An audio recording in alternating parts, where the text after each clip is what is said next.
This channel is supported by my online fishing courses at saltstrong.com/Skinner, as well as my books, including my latest book, Fishing the Edge, Techniques and Tales from Surf, Boat, and Kayak. Hey, these books make great Father's Day gifts. You can learn more about the books at johnskinnerfishing.com and on Amazon. Okay, a solo trip into Plum Gut. So this is relatively deep water striper jigging. This will be anywhere from 50 to about 120 feet.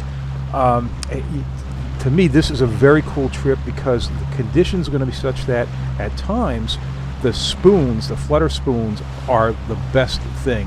There'll be other times where you can't fish a spoon and you've got to use a three-way rig, and in between that, a straight 6-ounce bucktail. So, sometimes people say, oh, which is better, this or that? This is going to show that it's all dependent on the conditions. They all have their moments. I'll have links to all of the gear in the video description, and if you like this video, please hit the like button. If you're not already a subscriber, please subscribe and hit that notification bell. All right, this is an area of fast current. We're generally 2 to 4 miles an hour. We're at the beginning of the tide, so we're around that 2 mile an hour range. Not much wind. Spoon is perfect for dropping down this. So let's get it from this angle. And I'm going to say this a couple of times. That the key is right what I'm doing here. The drop. And you're going to see a better angle on that in terms of what I'm doing with the reel. But to get that initial bottom clunk and know where you are with the spoon is really vital.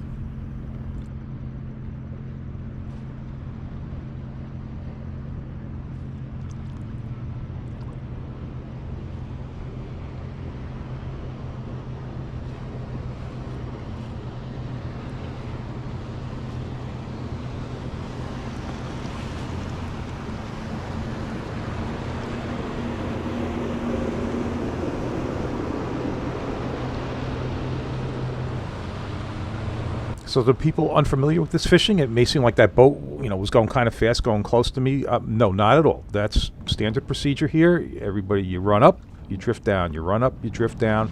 You look for openings to be able to do that, and it's the way this place works.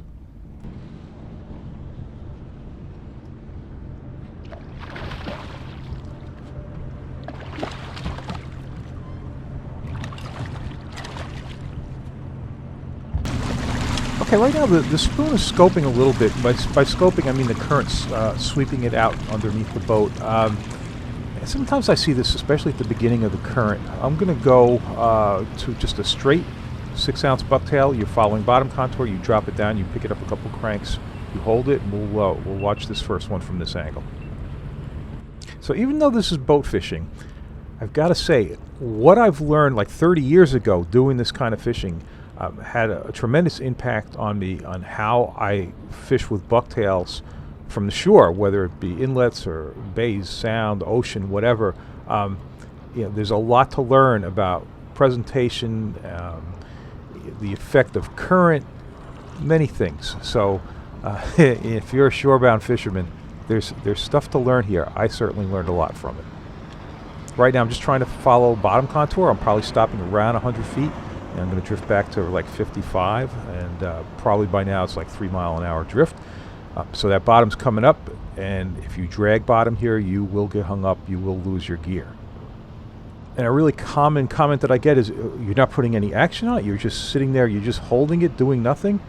Absolutely. There's a lot of turbulence down there. It doesn't look it from up here, it looks nice and calm. No, drifting along, irregular bottom structure, lots of turbulence, plenty of action on the jig. And I don't think the boat waves have anything to do with that. It can be perfectly calm. It's turbulent down there.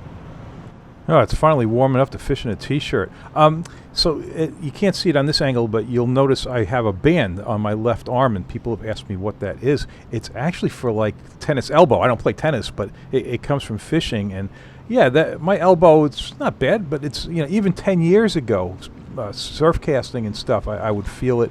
And I got to say, the band really helps a lot. I'll put a link to that in the video description, because I bet I'm not the only one who does a lot of fishing who's got little, elbow glitches here and there.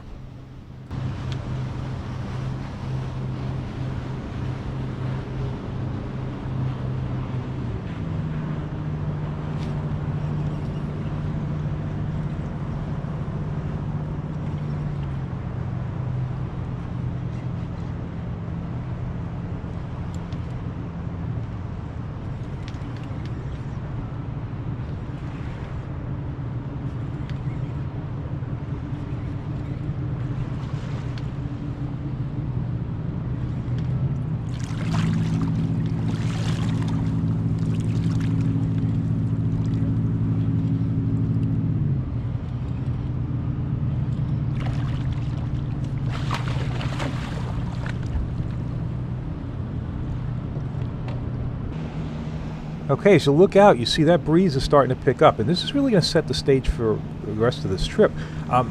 The direction of that wind is basically against the current. So if you look, you see my line. It's not like I'm dragging the bucktail through. That rig is sweeping out under the boat. The line is pointing downdrift. So it's a little bit of a messed up drift, and yeah, so that's going to impact everything. Going to catch a lot of fish. This is the straight 6-ounce bucktail on about a 3.5 foot, 50-pound leader tied to wreck, and yeah, we'll do a few this way.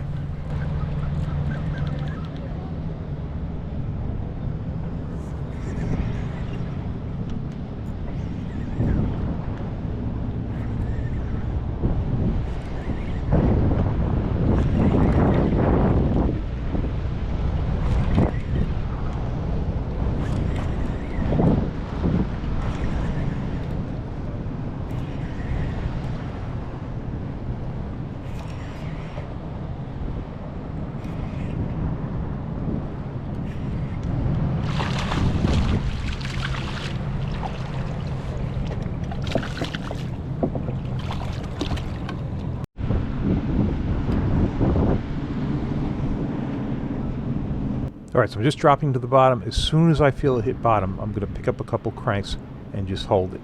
And that's the whole thing. You want to touch bottom just to know where it is, and ideally glide 2, maybe 3 feet off the bottom, somewhere in there. Like I said, if you get too close, you get caught on there. You definitely lose a lot of gear. And whether you're using just the bucktail or a spoon, the trickiest part can be just knowing when you hit bottom. Oh, a little slack there, bright yellow line helps, because as soon as you hit that bottom, you want to pick it up. Now, we're going to go to a 3-way rig in a little bit. Much easier to find bottom with that. And you'll see me looking at the fish finder a lot, and I'm looking at 2 things. One is the bottom contour, the depth, because I definitely want to know if I'm coming up or going down. That helps me know whether I need to maybe let out more line or be ready to pick up line. And the other thing on the left-hand side of the fish finder is I can see whether there's fish down there. So yeah, that's all. That's why I keep looking over a zillion times to see what's going on. I'm also looking at the plotter to see my previous drift lines to know where I am in relation to previous drifts.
So I'm not overly blown away by the size of the fish. I mean, they're okay. There's slots, a couple over, some under.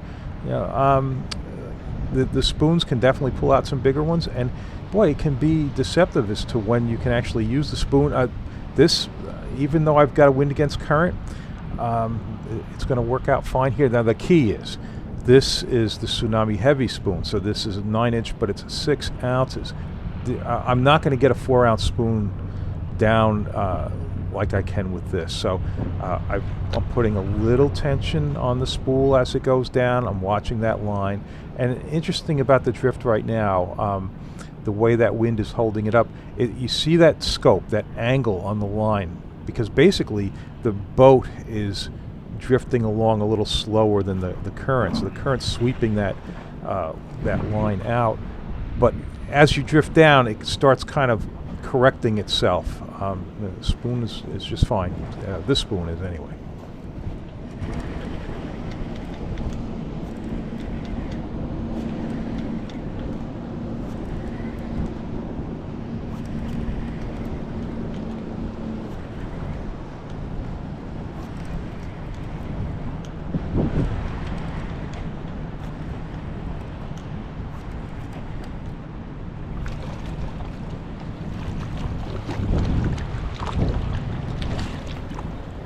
Yeah, it looks like 128 feet, so I'm a little on the deep end, because what happens, you have to go up ahead of the boats that are in front of you, so sometimes there's somebody where you'd like to stop, but so you have to go up ahead of them. You don't want to stop behind them and short drift them, so I'm just waiting.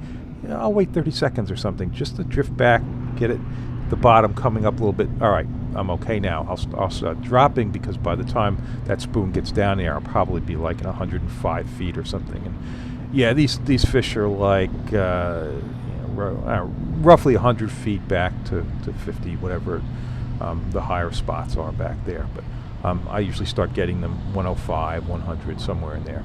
Of course, it varies from day to day.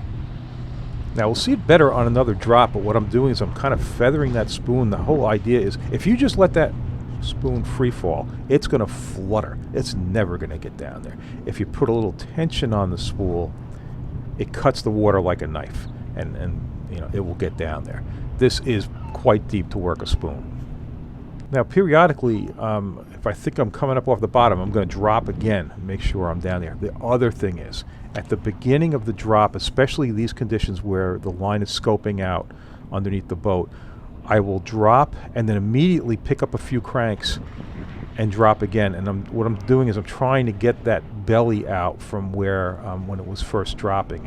And I definitely just want to know where that bottom is.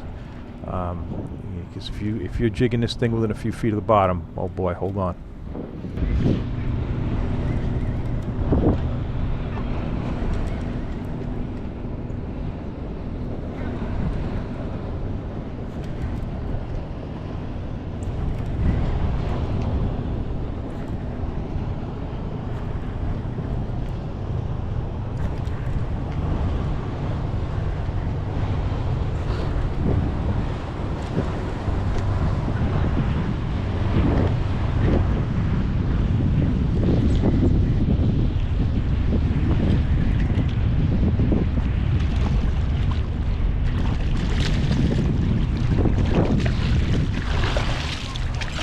Alright, well, that's the best one yet. That's the idea of the spoon.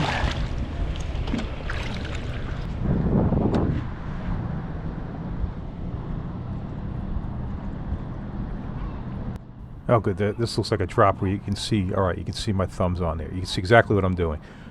Just slight tension on that spool, trying to keep that spoon going down straight like a knife. And you can see that spool's really turning. It's dropping fast. And then you're just looking for that subtle little tick as it hits the bottom with that bottom collision to engage. There it is.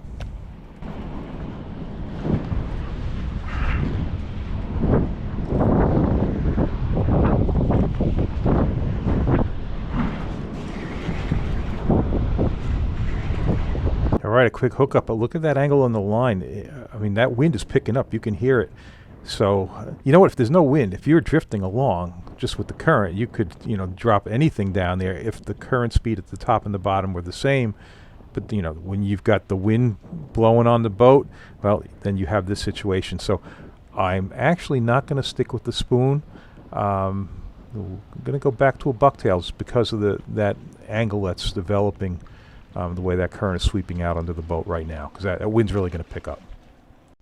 All right, so now I'm dropping just a 6-ounce bucktail, and not much better than the spoon with the angle. I mean, that thing is sweeping out.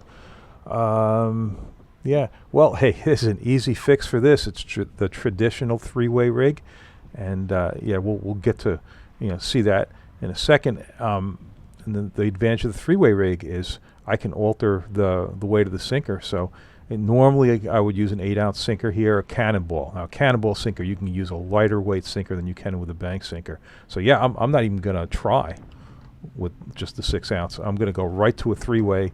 I've got a 10-ounce cannonball on there. See, I'm just setting my drag. Drop that rig down, pick it up a couple cranks, hold it. No question about when you hit the bottom. You see there's hardly any angle on the line. Yeah, this will handle, put it this way, if I can't stay down with a 3-way rig with like a 16-ounce cannonball, which I never have to use, then I won't be out here because it's going to be too rough.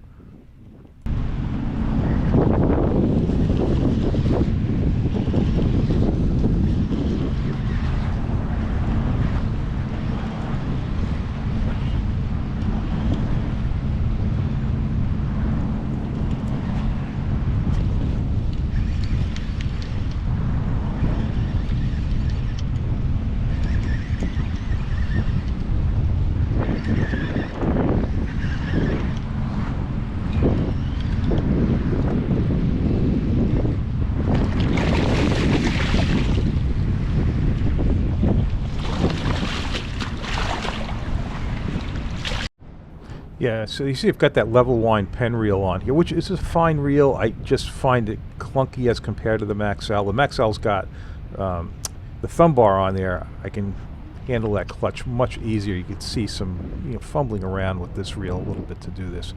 But yeah, my Maxells run other rods, and I had this one rigged up with a 3-way, so that's why I'm using it.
Alright, I'll straighten that camera in a second. I just want to show a 3-way drift from this angle.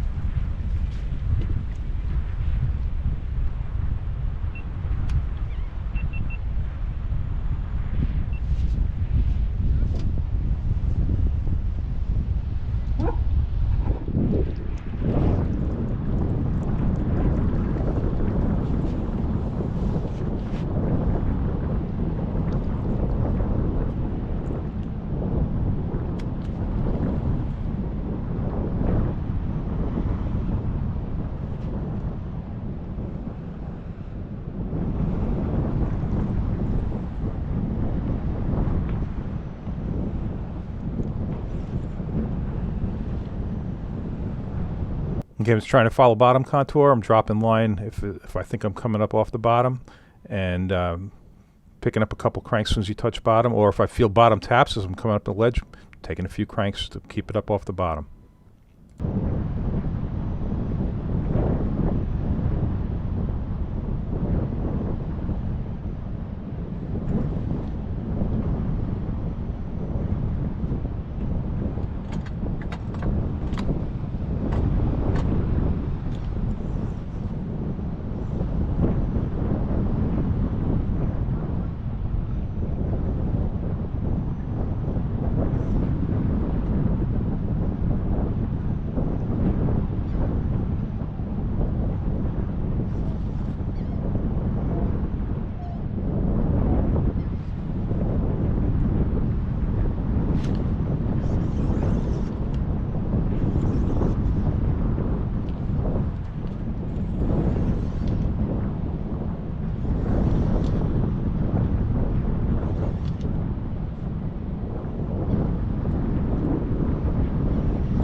in this spot, you get them.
All right, the current's slowing now, and that's going to make it a little easier to fish the spoon. I mean, that period of time there when I was using the three-way, neither the spoon nor the 6-ounce bucktail were going to cut it.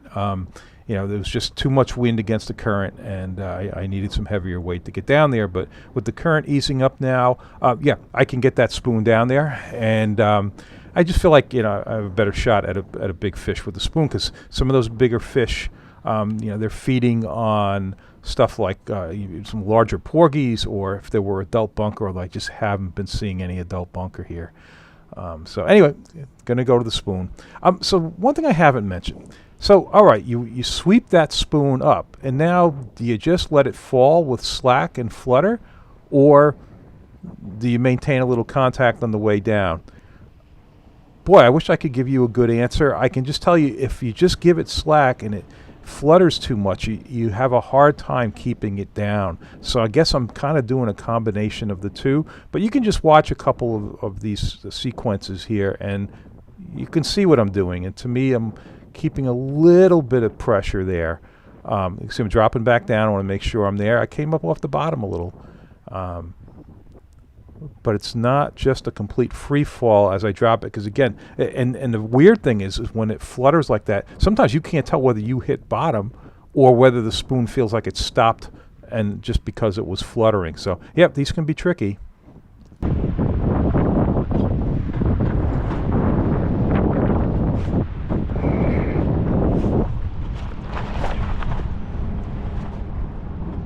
And you really have to watch that line as the spoon falls, because a lot of the hits come on the fall. In fact, you can see there, I set twice there. I had 2 hits right as the spoon was falling.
Now just about all this fishing from here to the end of the video is all 80 to 110 feet. It's deep, but the current's going to slow to a point that You know, I see one boat wanting to stay with the three-ways. They have to power drift. They have to use their motors to push it.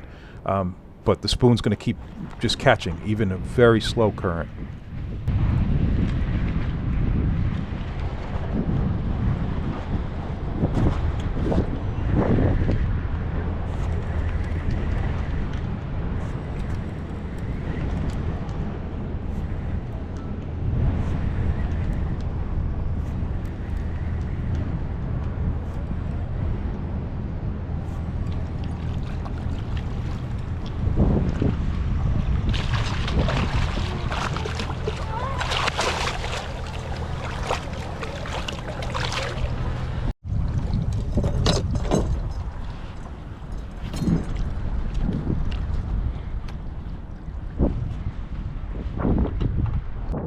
Alright, you're going to see I'm going to drop, and then I'm going to pick it up a couple of cranks immediately and drop again. And what I'm trying to do is just get the belly out of the line that's happening because the spoon is being pushed down drift away from the boat.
Yeah, I definitely drop way more fish on the spoon than I do with a bucktail.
All right, so let's make this the last drift for the video. Yeah, so the total was I fished about 4 hours, because basically what you're doing is you know, starting like an hour into the current and stopping about an hour before it ends. So maybe slightly more than 4 hours. Total straight bucktail was 4 fish, three-way was 7 fish, spoon was 15, so 26 bass in total. Nothing big. There were 3 bluefish I didn't show. And yeah, no, the spoons worked very well this trip. I'm sure I could have done quite well just with the straight 6-ounce bucktail. And there were times where I absolutely had to use the 3-way to stay down, to keep catching. So that was the story of this trip, was the conditions dictated what was going to work at all or work best under certain situations. And that's the way this fishing is. So, okay, I hope you enjoyed this video, and if you did, please hit the like button. If you're not already a subscriber, please subscribe and hit that notification bell. Check out my online courses at saltstrong.com/Skinner. Don't forget my books, including my latest book, Fishing the Edge, Techniques and Tales from Surf, Boat, and Kayak. The books make great Father's Day gifts. You can learn more about the books at johnskinnerfishing.com and on Amazon.